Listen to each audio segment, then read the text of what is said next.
দৃষ্টিহীন পিতা মাতাৰ আসলৰ ধন এই কচোন বাছা শুনো তোৰ মুখেৰে কিমান দূৰ পালোহি আমি পিতা আমি এতিয়া অযোধ্যাৰ পিতা আমি এতিয়া অযোধ্যাৰ দক্ষিণ প্ৰান্তৰ সীমামূৰীয়া অৰণ্যৰ মাজত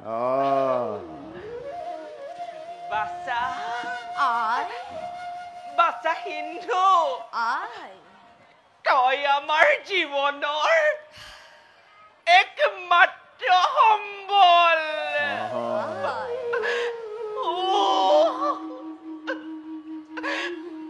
মাতৃ হৈ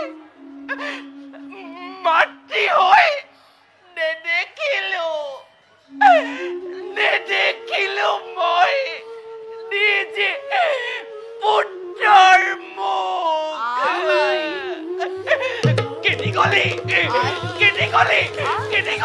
কেনি গলি বাছা আচোন কাষ চাপিয়া স্পৰ্শ কৰি তোৰ সুকোমল দেহা আনন্দিত লভুৱে দুকুনি মাতৃ বাছা মোৰ শুন তইনো আৰু কিমান কষ্ট কৰিবি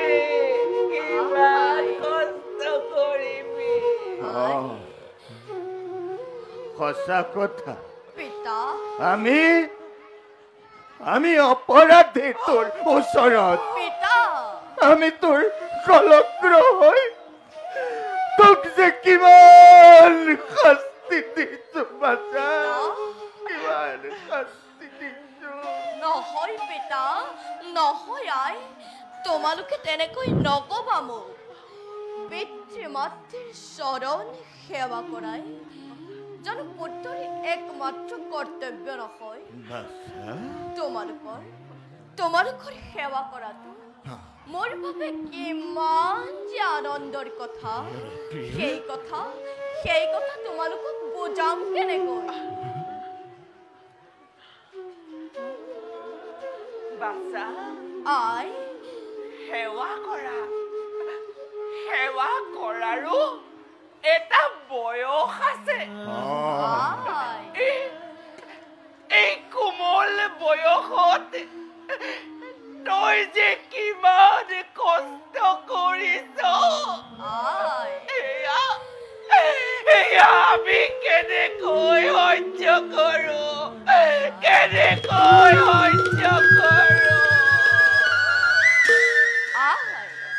মইনো কি কষ্ট কৰিছো আই যে পিতৃৰ বাবে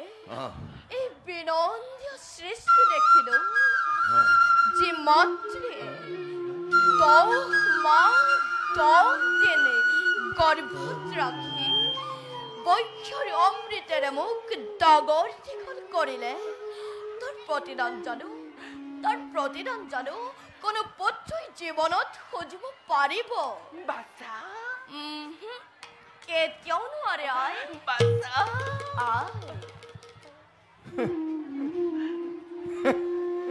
পিতা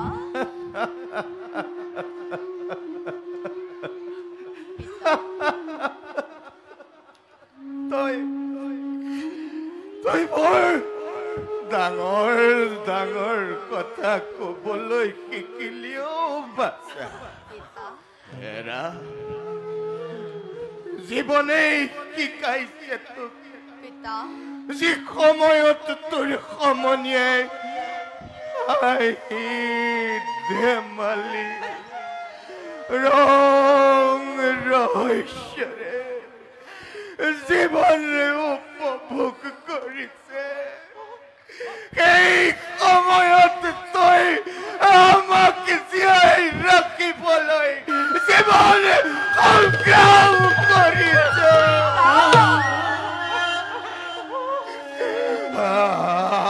বিয়ে বননিয়ে ফল মূল বিচাৰিছ তোৱাৰে ভিক্ষা মাগিছ কেতিয়াবা ভোকত কেতিয়াবা অনিদ্ৰাত তোৰ দিন পাৰ হৈছে এনেদৰে যাৰে জহে ৰ'দে বৰষুণে তিতি বুঢ়ী ইমান কষ্ট কৰি তই আমাক কিয় জীয়াই ৰাখিছ বাছা কিয় জীয়াই ৰাখিছ পিতা নহয় অন্ধ হলেও তোমালোকৰ পৰ্যায়ত থাকি মই সাহস পাওঁ পিতা তোমালোকৰ অবিহনে মই যেন তেনেই নিথৰুৱা হৈ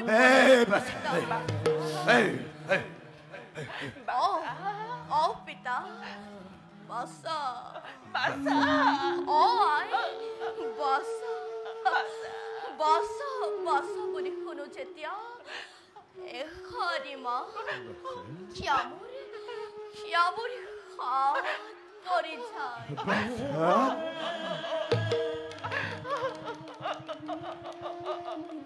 পিছে পিতাৰু আই বলা যাও আমি নিজ লক্ষ্যস্থানে বলা বাচ্চা বলা তোৰ ভিক্ষায় দেখা দিছে আজি অযোধ্যা ৰাজ্যত ফলমূল অন্নৰ অভাৱত শক্তি এৰিছে ৰাজ্য ৰজাসকলৰ লগতে বনৰ পশু পক্ষীও দেশান্তৰ হৈছে পিতা ৰজাসকলে কৰিছে গঞ্জনা যে মহাৰাজ দশৰথৰ বাবে ৰাজ্যত ঘটিছে এনে ঘোৰ মংগল পিতা আমাৰ শ্ৰীফলা আশ্ৰমতো হৈছে নেকি ফল মূলৰ অভাৱ ত্ৰিফলাশ্ৰমতে হুয়া নাই ফলমূলৰ অভাৱ তথাপিতো মনত লাগিছে বেজাৰ ৰজা দশৰথৰ কুকৰ্মৰ বাবেই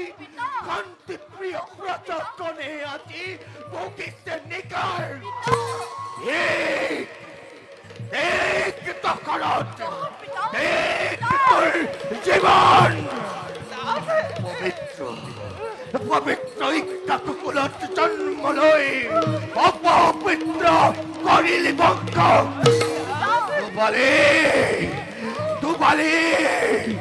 দুবালি নৰকত তই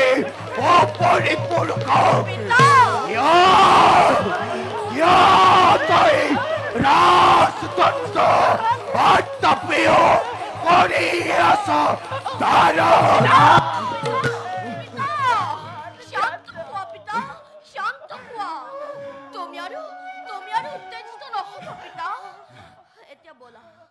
যাও আমি নিজ আশ্ৰমলৈ পিতা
ভাগৰ লাগিছে নি হে কাইদি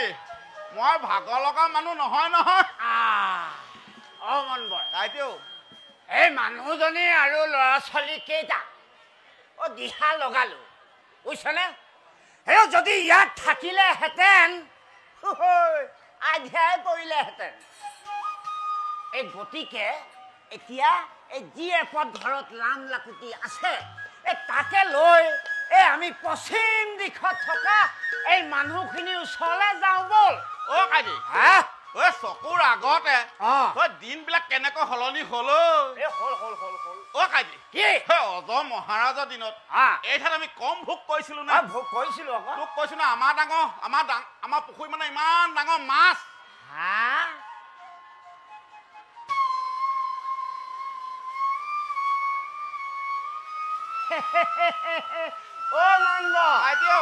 ইমান ডাঙৰ মাছ থাকে জানো মোৰ কঁকালত হাতখন আছে কাৰণে পাহৰিয়ে গৈছিলো ইমান ডাঙৰ আকৌ ইমান ডাঙৰ বুলি ক আকৌ সেই তোক কলো সেই কাছ তোক কলে গাখীৰ মাখন আৰু সতেজ ফল মূল কাইদি ইমান ডাঙৰ সতেজ ফুল থাকে জানো এই পাহৰিয়ে গৈছিলো পাই ইমান গছত লাগি একেবাৰে তলত ভৰপূৰ দি থাকে তাৰপৰা কি কওঁ জান নাই কি পেলাই দিওঁ নেখাওঁ আকৌ তই এনে কৈছা গছৰ আমি একেবাৰে সতেজ ফল মূলহে খাওঁ কলে গ'ল বাৰু সেই দিনবোৰ কলে গ'ল বাৰু কচোন কাইদি কি এই সকলোবোৰ সেই মহাৰাজে 200 টকা নহয় বুজিছ আকৌ সেই অজ মহাৰাজে অতি কমেও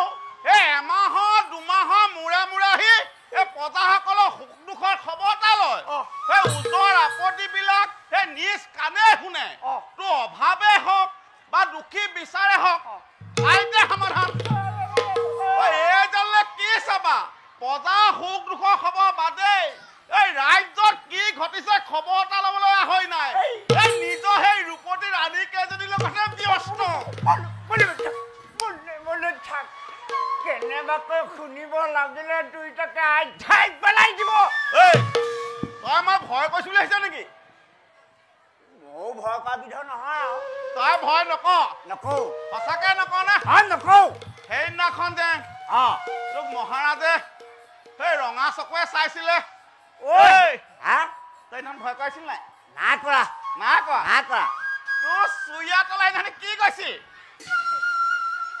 সেইদিনা কি কৈছিল সেইদিনা মহাৰাজে যি ৰঙা চকু দেখুৱালে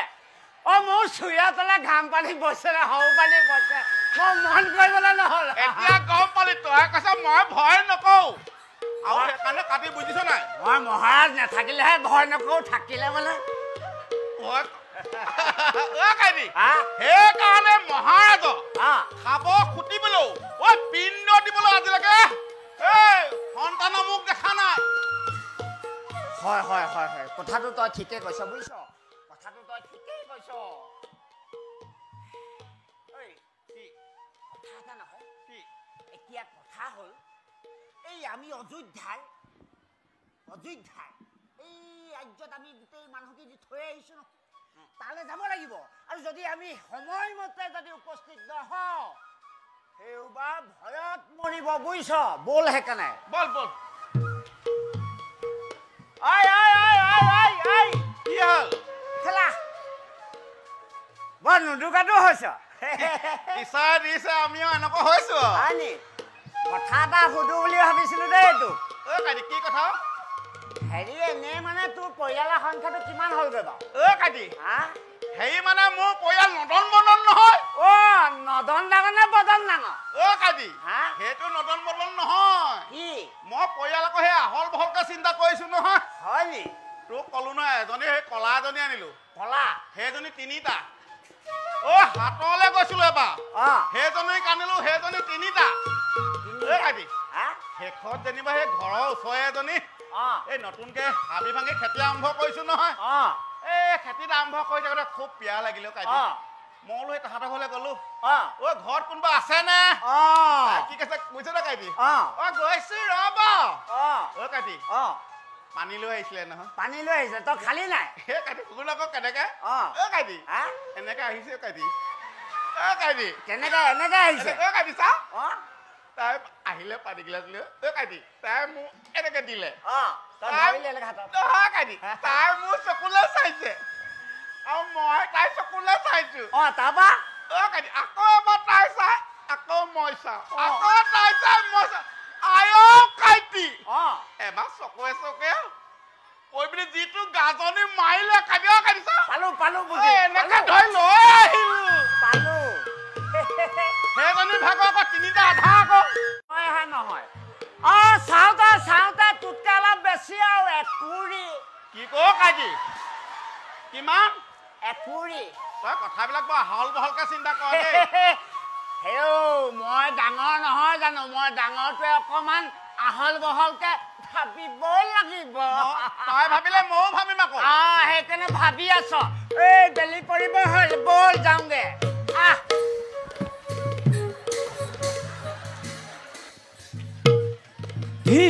ঠিক রাজা দখলত ঠিক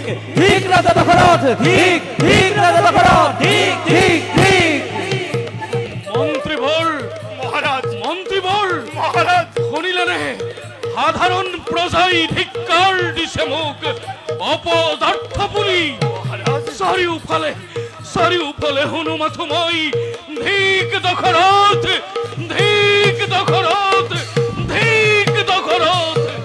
মন্ত্রীবর এয়া শুনক মন্ত্রীবর আকাশে কই বতাহে কই প্রজাই কই পশু পক্ষীগণে কই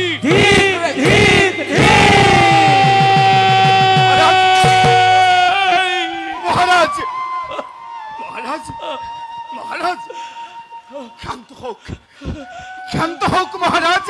শান্ত হোক মন্ত্রীবর এয়া মাত্ৰ আপোনাৰ মনৰ ভ্ৰম মন্ত্ৰীবৰ মহাৰাজ এয়া মাত্ৰ আপোনাৰ মনৰ ভ্ৰম ক্ষান্ত হওক সূৰ্যোদয়ৰ পৰা সূৰ্যাস্তলৈকে মন্ত্ৰীবৰ বিনা আহাৰে যাত্ৰাৰ বাবে আপুনি হয়তো শাৰীৰিক আৰু মানসিকভাৱে অসুস্থ হৈ পৰিছে গতিকে বলক বলক বলক মহাৰাজ ঘূৰি যাওঁ আমি ৰাজকাৰেঙে মন্ত্ৰীবৰ অলপমান বিশ্ৰামে আনি দিব পুনৰ প্ৰাণ সজীৱতা মন্ত্ৰীবৰ বিশ্ৰাম বিশ্ৰাম শেষ হৈ গ'ল মন্ত্ৰীবৰ মহাৰাজ বিশ্ৰাম কৰি কৰি বিষয় ভোগ কৰি কৰি মোৰ প্ৰিয় প্ৰজাগণক ঠেলি দিলো মই মৃত্যুৰ মুখলৈ মহাৰাজ কিন্তু মন্ত্ৰীবৰ এইবাৰ সতৰ্ক মই আজি এই অপৰাহ্ন বেলাতেই যাত্ৰা কৰিম মই অমৰাৱতীপুৰে প্ৰথমতে বিনয়েৰে সুধিম দেৱেন্দ্ৰক বৃষ্টিপাত কৰিব নে নকৰে মোৰ অযোধ্যা ৰাজ্যত আৰু যদি হয় প্ৰয়োজন তেনেহলে শিৱ সংহাৰ অনুমূৰ্তি ধাৰণ কৰি পৰাস্ত কৰি দেৱতাক সন্মুখ ৰণত বৃষ্টিপাত কৰিবলৈ মই বাধ্য কৰিম মন্ত্ৰীবৰ মহাৰাজ আপুনি আপুনি যাওক মন্ত্ৰীবৰ মহাৰাজ মোৰ অৱৰ্তমানত আপুনি ভালদৰে পালিব প্ৰজাক যাওক আদেশ শিৰোধাৰ্য মহাৰাজ যাওক দেৱেন্দ্ৰ দেৱেন্দ্ৰ দেৱেন্দ্ৰ দেৱেন্দ্ৰ অহংকাৰৰ উচ্চ শিখৰৰ পৰা নামিবলৈ তুমি প্ৰস্তুত হোৱা গৈ আছো দশৰথ অমৰাৱতীপুৰে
ইন্দ্ৰাণী সচিময় স্বৰ্গৰ ৰাণী ত্ৰৈলোক্যৰ শ্ৰেষ্ঠ সম্পদৰ গৰাকী ত্ৰেবেন্দ্ৰ মোৰ স্বামী জগতৰ সকলো নাৰী ঈৰ্ষাৰ কাৰণ মই হলো ইন্দ্ৰাণী সচি কিন্তু এটা কথা মই নুবুজো স্বামীৰ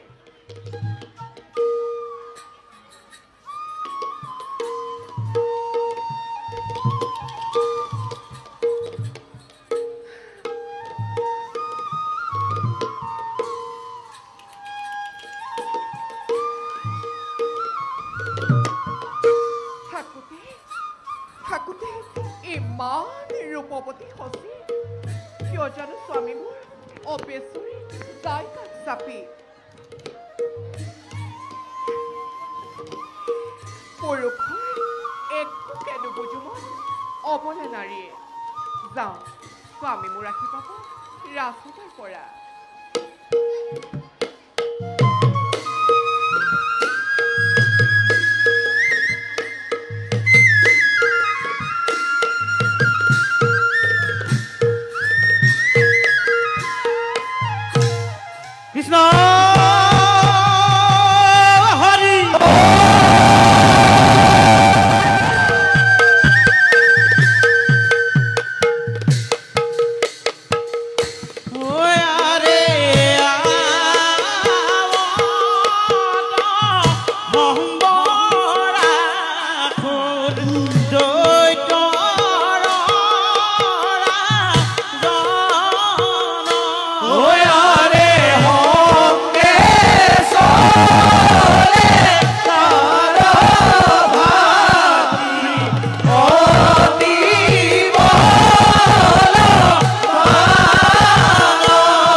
দাদা দৈত্য ৰাজসিংহাসন অধিষ্ঠিত হোৱা দিন ধৰি আজিৰ পৰ্যন্ত নাপালো মই হৰিটিৰ নন্দন হেই কপটীয়া ইন্দ্ৰই ইন্দ্ৰ কপট চালনাৰে স্বৰ্গ সুখৰ পৰা আমাক কৰিছে বঞ্চিত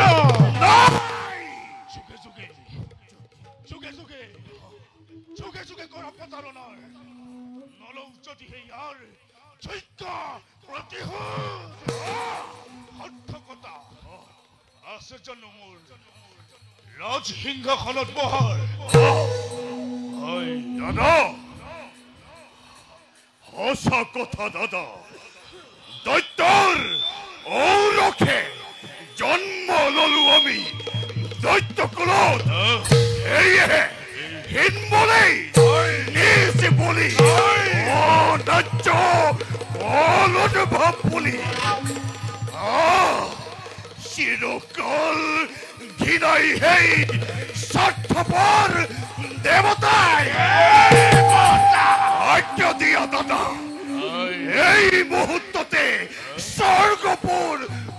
মুহারি আক্রমণ ইন্দোর ইন্দোর ইন্দত্ত ইন্দত্ত ধনী রে মুহারি মুহারি দেখো দানবর শক্তি কিমান কিমান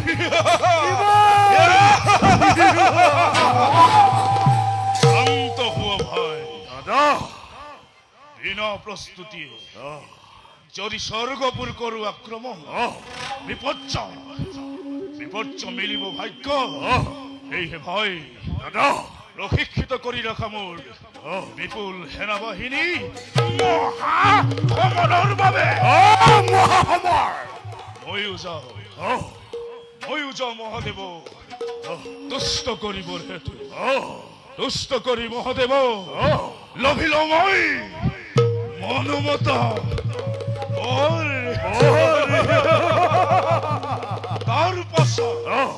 তাৰ পাছত চাম্ভাল কিদৰে স্বৰ্গপুৰ ৰাখে দেৱেন্দ্ৰই মহাপ্ৰলয় মহাপ্ৰলয় ঘোষণা কৰি অমৰাৱতীপুৰে খেতি পথাম দেৱতা মত্যৰ ভিতৰে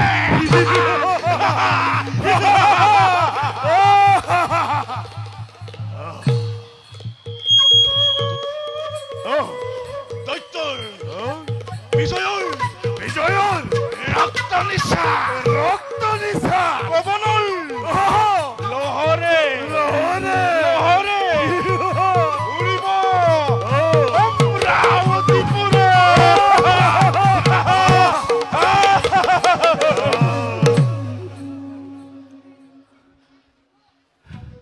এই দাদা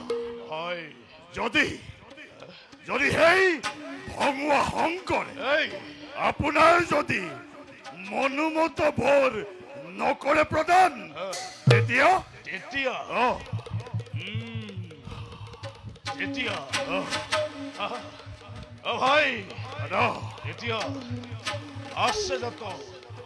বিষ্ণুৰ ভক্ত বিষ্ণুৰ ভক্ত জগতৰ ভিতৰে আছে যত শিৱৰ ভক্ত দৈত্যৰ ভিতৰে সকলোকে ধৰি আনি অগ্নিকুণ্ডতে কৰিম নিক্ষেপ। এ ভাই দাদা ইমানতো যদি মহাদেৱ দুষ্ট নহয় এতিয়া এতিয়া এতিয়া স্বয়ং ব্ৰহ্মা বিষ্ণু শিৱক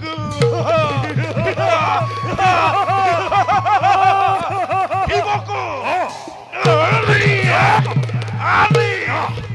বলি দিম অগ্নিকুণ্ড আৰু মই হম এ ভাই দাদা মই হম আপুনি হ'ব জগতৰ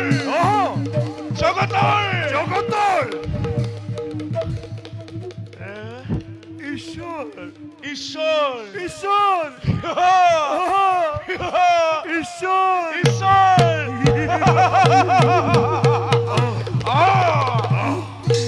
উত্তম অতি উত্তম দাদা হয় কিন্তু তাৰ আগে তুমি হিংসাৰ নলবাশ্ৰয় আমি জানো ভালদৰে হয় ও দাদা আমি জানো ভালদৰে ভক্তিৰে কৰিলে তপস্যা সন্তুষ্ট নহয়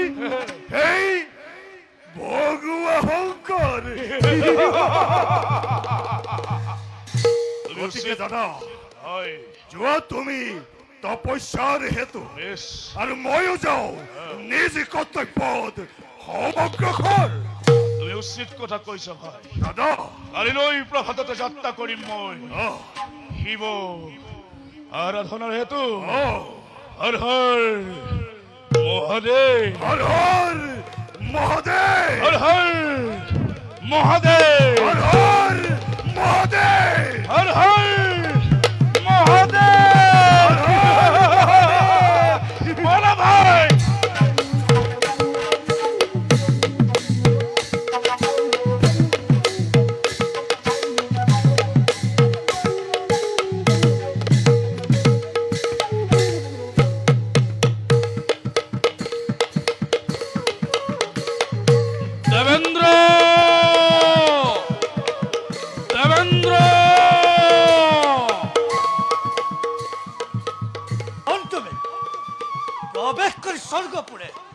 উচ্চস্বৰে ভংগ কৰিছা দেৱতাৰ শান্তিক আৰু দেৱৰাজৰ প্ৰমোদ কক্ষত প্ৰৱেশ কৰাৰ অনুমতি কোনে দিলে তোমাক? উচিত শাস্তি পাবা আজি এই দিকপালৰ হাতত। বেশ কথা, অস্ত্ৰ ধৰা। প্ৰথমতে তোমাক পৰাস্ত কৰি, তাৰ পাছত সন্মুখীন হম মই দেবৰাজ ইন্দ্ৰৰ।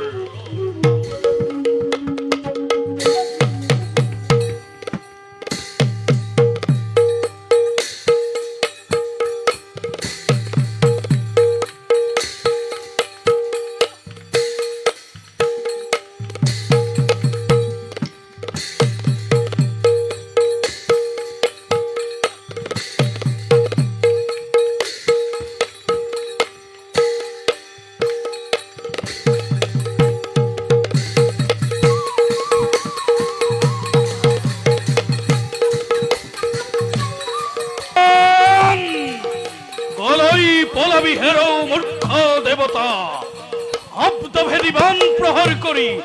মুহূৰ্ততে মই কৰিম ধৰা খাই। শব্দ অভেদিবান ৰাজা দখলত ক্ষেত্ৰ হোক ৰাজা দখলত। আমি দিকপাল দেবেন্দ্ৰৰ সেৱক।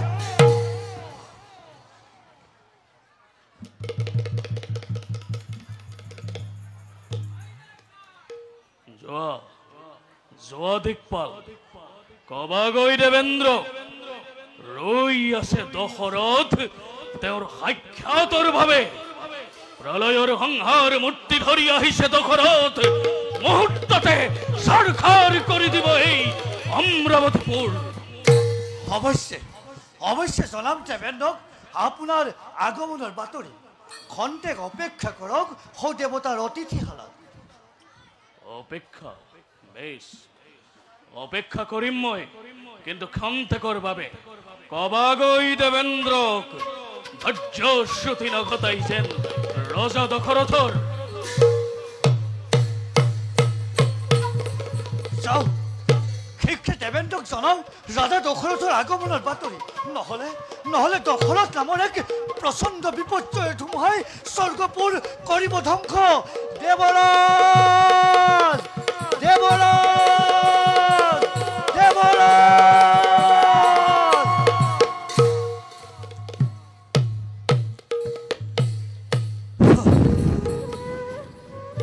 ৰাজকাৰ্যৰ নৈমিত্তিক ব্যস্ততাৰ বাবে অৱসন্ন আজি দেৱৰাজ ইন্দ্ৰ। যাওঁ উপভোগ কৰি অপশ্বৰীগণৰ মনোৰম নৃত্য গীত প্ৰাণ সজীৱতা আনো ভাগৰুৱা প্ৰাণত।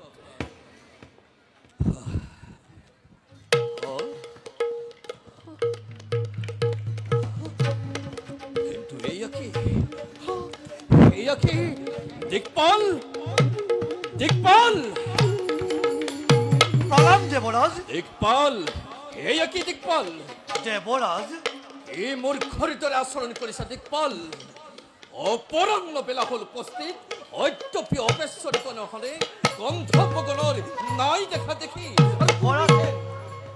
অভিষেন দিকপাল থাকোতে সাক্ষাৎ সিহঁতৰ কেনেদৰে ইমান সাহস হল যে অপেক্ষিলেই দেৱৰাজ ইন্দ্ৰ। দেৱৰাজ তেওঁলোকৰ নাই কোনো অপৰাধ। আপোনাৰ মনোৰঞ্জনৰ কৰোঁতে ব্যৱস্থা আগমিলে স্বৰ্গপুৰে দশৰথ অযোধ্যা নিপতি। দিকপাল বৰ্তমান অপেক্ষাৰত তেওঁ দেৱতাৰ অতিথিশালা। আপোনাৰ সাক্ষাতৰ বাবে তেওঁ জনাইছে প্ৰাৰ্থনা। দিকপাল প্ৰমোদৰ সময়ত কাকো সাক্ষাৎ নকৰে এই দেৱৰাজ ইন্দ্ৰই আৰু কি কলা দশৰথ। দিকপাল দিকপাল এই দেৱৰাজ ইন্দ্ৰই নিচিনে দশৰথ নামধাৰী কোনো মৰ্ত্যৰ নৃপতি পৰাক্ৰমী শস্যবংশী দশৰথ মৰ্ত্যৰ নৃপতি প্ৰধান। দিকপাল জানে তেওঁ সপ্তভেদীবান। সপ্তভেদীবান সপ্তভেদীবান সপ্তভেদীবান সপ্তভেদীবান সপ্তভেদী দশৰথ নৃপতি অযোধ্যাৰ অজৰ পুত্ৰ সেই পৰাক্ৰমীৰ প্ৰতি। দেৱৰাজ তাকেতো ইমান পৰে নকলা কিয় বলা বলা দিকপাল যাও আমি দশৰথৰ সমে বলক দেৱৰাজ।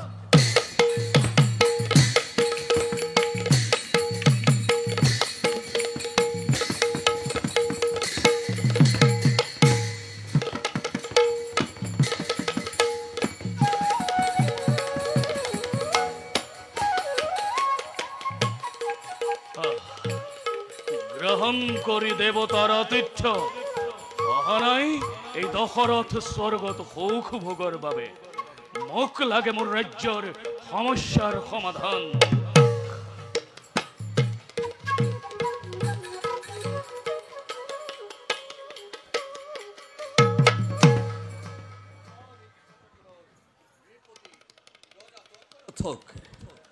দেৱৰাজে জনাইছে সহস্ৰ প্ৰণাম। প্ৰতি নমস্কাৰ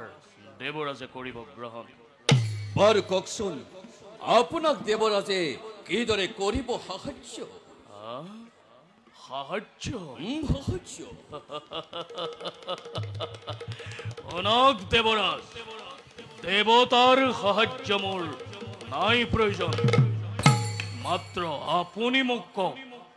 কিবা হেতু আপোনাৰ অধীনস্থ মেঘগণে পঞ্চবৰ্ষে বৃষ্টিপাত কৰা নাই মোৰ অযোধ্যা ৰাজ্যত। শুনক শুনক শুনক শুনক দেৱৰাজ, আজি জলৰ অভাৱত আজি অন্নৰ অভাৱত মোৰ ৰাজ্যৰ দক্ষিণ প্ৰান্তৰ প্ৰজাসকলে ভঞ্জিছে নিকাৰ দেশান্তৰ হবলৈ কৰিছে আৰম্ভ। শুনক কেৱল সিমানেই নহয়, বনৰ পশু পক্ষীয়েও আজি ধিক্কাৰ বচনেৰে ত্যাগ কৰিছে অযোধ্যা চিৰদিনলৈ। শুনক শুনক শুনক, নকৰে যদিহে আপুনি ইয়াৰ যোগ্য প্ৰতিকাৰ তেনেহলে জানিব অমংগল সন্নিকট আজি এই অমৰাৱতীপুৰৰ। যথাৰ্থতে ক্ৰোধ স্বাভাৱিক আপোনাৰ, কিন্তু ৰাজন এই ক্ষেত্ৰত দেৱৰাজে বিনয়েৰে অক্ষমতা কৰিছো স্বীকাৰ। দেৱৰাজ কাৰণ ৰোহিণী নক্ষত্ৰত গ্ৰহপতি শনিৰ পূৰ্ণ দৃষ্টিৰ বাবে কৰা নাই মেঘকণে বৃষ্টিপাত আপোনাৰ ৰাজ্যত। গতিকে গমন কৰি গ্ৰহপতি শনিৰ পাশে সবিনয় বিনয়েৰে কৰগৈ পূৰ্ণ দৃষ্টি ব্যাহত সেই ৰোহিণীৰ পৰা। তাৰ মানে অনুৰোধ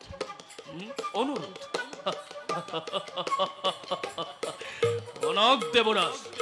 অনুৰোধ নকৰে এই ৰজা দশৰথে। গ্ৰহপতি শনি বুলি মই নকৰো পূজন, বহুত আছে মোৰ অসীম গতি। পৰাস্ত কৰিব পাৰো শনি দেৱতাক মই সন্মুখ ৰণত। বাৰু এবে মই মাগিছো বিদায়। এই মুহূৰ্ততে সাক্ষাৎ কৰোগৈ মই গ্ৰহপতি শনি।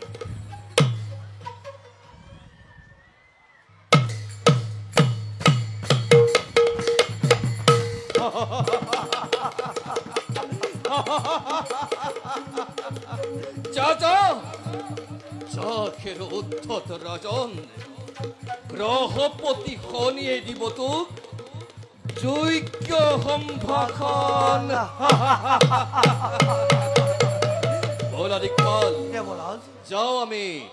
নৈত্যকীকণৰ কাষে। দেৱৰাজ,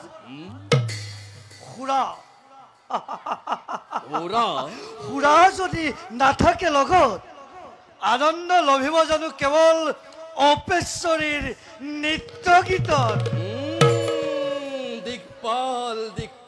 দেৱৰাজ, যথাৰ্থতে প্ৰকাশিলা তুমি মোৰ মনৰ ভাৱনা। বলা দিকপাল, খুৰাৰো তুমি কৰিব ব্যৱস্থা। বলক দেৱৰাজ।